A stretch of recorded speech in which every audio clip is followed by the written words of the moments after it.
Earlier today, it was reported that Prime Minister Muhyiddin Yassin's government had decided to implement an emergency amid the political instability facing the country and the COVID-19 pandemic.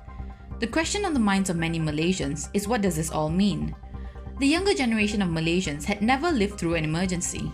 The last time it was declared was in 1969, following the May 13th race riots.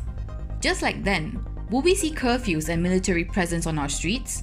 The Malaysian Insight spoke to political analyst O.E. San to get a clearer picture of the situation.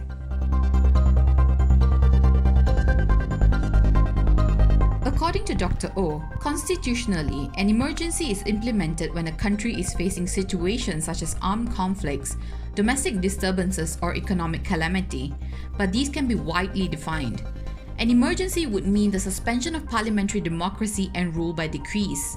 The Federal Constitution also allows for an emergency to be called under Article 150 with the consent of the Yang di-Pertuan Agong.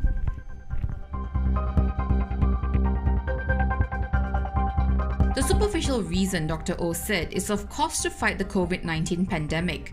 The real reason, however, is most likely because the powers that be feel that they don't have solid parliamentary majority anymore. The emergency will allow for Parliament to be suspended and the executive arm being given powers to make rules and approve expenditure deemed necessary to ensure public security. If an emergency is declared, Muhyiddin and a handful of his trusted allies will be in charge of running the country, Dr. O said.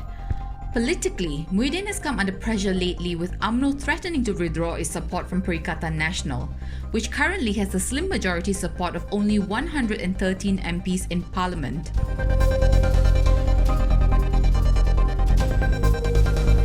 Dr. O said the most worrying part about implementing an emergency is that there is no time limit as to how long it can be implemented.